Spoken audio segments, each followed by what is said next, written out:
Al profesor Carlos Barros, en realidad no necesita mucha presentación. También es una responsabilidad presentar a quien ha sido tu maestro y es durante más de 15 años, y quiero agradecerle en ese sentido su presencia en esta actividad por dos razones. Por un lado, por sus múltiples ocupaciones, por su agenda cargada, y porque sé que estamos preparando el cuarto Congreso Internacional Historia Debate y el tiempo del que dispone es poco. De hecho, está aquí y a continuación pues ya tiene la presentación del cuarto Congreso Internacional Historia Debate. Por otro lado, quiero agradecerle su presencia por su inmediata disponibilidad a estar presente y a inaugurar estas jornadas, y por haber captado ya de inmediato también la idea que giraba en torno al coloquio. Pienso que su presentación, su conferencia, va a servir un poco de marco, de punto de arranque de toda esta interdisciplinaridad. El currículum de Carlos Barros es sobradamente conocido, más de 15 libros publicados, 38 contribuciones en libros colectivos, más de 100 artículos, casi 150 conferencias en todo el mundo, estancias de investigación en más de 40 universidades. Es el organizador y coordinador de la Red Internacional de Historiadores Historia Debate, coordinador del Grupo de Investigaciones Historiográficas. Ha dirigido más de 5 proyectos de investigación, tanto en el Ministerio como en la Xunta de Galicia, y aparte de su currículum como historiógrafo, tiene un currículum también con mucho músculo en el apartado de Historia Medieval, donde sus grandes aportaciones metodológicas, ya en su tesis en relación a lo oral escrito, así como todos los artículos que tiene sobre metodología en relación a las mentalidades, son ya hoy artículos de referencia para todos los que nos dedicamos a las cuestiones medievales y de mentalidades. Por otro lado, ha sido uno de los historiadores pioneros en entender la importancia de la publicación de los trabajos en Internet a partir de su página web www.cebarros.com, donde podéis encontrar absolutamente casi toda la producción del profesor Carlos Barros. Por tanto, quiero agradecerle su presencia aquí y mostrar mi más grato agradecimiento por todos estos años de haberme acogido en su grupo de investigación y poder disfrutar de trabajar con él. Bueno, no hay cosa peor que un amigo lo presente a uno, ¿verdad? Siempre se excede. Agradecer a Pilar Cajiao la invitación a participar en este tercer coloquio, y a los coordinadores, a Eduardo Rey, sobre todo, naturalmente, a Israel San Martín, donde estamos como en casa, ¿verdad? Ya le decía que esto es como un pequeño historia debate, ¿no? A eso me refería. Bien, yo voy a hablar en primer lugar, de metodología. Yo creo que todos lo esperáis y lo están esperando los que lo vayan a ver esto en las redes, ¿no? Ya me resulta difícil entrar en mi temática de investigación empírica sin antes definirme desde el punto de vista metodológico e historiográfico sobre la temática en cuestión. En este caso, las imágenes en la historia, ¿no? El problema es cómo integrar las imágenes en la historia general, independientemente de que son objeto de estudio especializado, sobre todo por los historiadores del arte. Lo primero, decir que debemos diferenciar imágenes de imaginario. La imagen es lo concreto,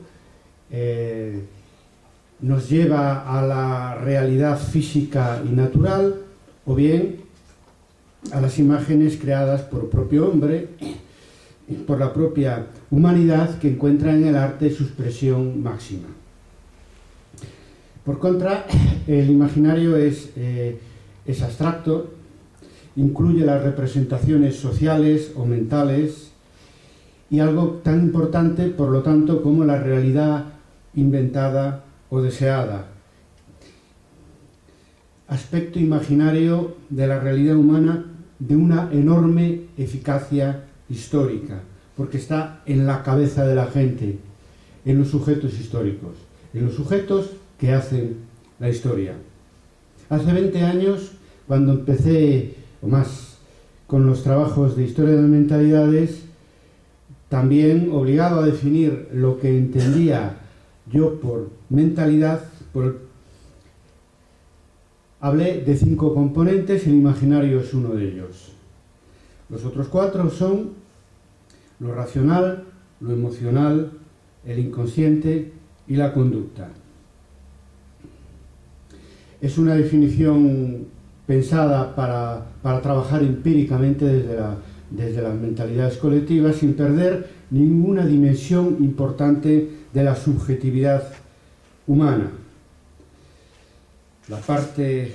Las mentalidades reflejan la parte humana de la historia social, económica, política, cultural, que como el anverso y el reverso de una moneda permite una visión interna y una visión externa. Humanizamos la historia cuando vemos desde dentro los acontecimientos, los hechos históricos, desde la subjetividad humana. La historiografía francesa, he sabido, yo me he iniciado con la historia francesa de las mentalidades como historiador. La historiografía francesa es quien y mejor ha trabajado, sobre todo desde el punto de vista técnico, la historia subjetiva, pero generando escisiones sucesivas en el objeto de investigación, cierto reduccionismo, primero que reduce la historia social, la historia económica, con pretensión de globalidad a la historia de las mentalidades, y después reduciendo la historia de las mentalidades a la historia del imaginario de las representaciones sociales, que se transformó finalmente en una especialidad académica. Nosotros ahora proponemos seguir el camino contrario, y no solo decirlo, sino hacerlo empíricamente también, llevarlo a la práctica investigadora. Primero, reintegrar el imaginario en la mentalidad. Segundo, reintegrar la mentalidad en la historia, porque la historia y su comprensión es imposible sin el estudio de la mentalidad, sin el estudio de la historia desde el anverso de la moneda. Tercero, aplicar los estudios de imaginario y mentalidad a los hechos y procesos históricos, empezando por los más conocidos, revisitando de nuevo los hechos y los acontecimientos más conocidos desde otros ángulos historiográficos, seguramente más especializados y más pretendidamente objetivos. Cuarto y último, sin abandonar la cultura savant, como dicen los franceses, y el mundo del arte, ir más allá. Estudiar el imaginario y la mentalidad de las mayorías analfabetas de todas las sociedades históricas, prácticamente hasta bien entrado el siglo XX. Para eso es necesario hacer historia oral. En otro lugar ya demostré la posibilidad de hacer historia oral para todos los periodos históricos, no solamente para la historia del siglo XX. Por tanto, juntar imagen e historia es fundamental para pasar de la descripción a la explicación de la historia, para hacer una historia objetiva y subjetiva al mismo tiempo, para conseguir aproximaciones globales de nuestro objeto de investigación, para lo cual es necesario, le hemos llamado historia mixta como historia global en historia de debate, hacer converger fuentes diversas. Lo que hoy aquí vamos a poner a prueba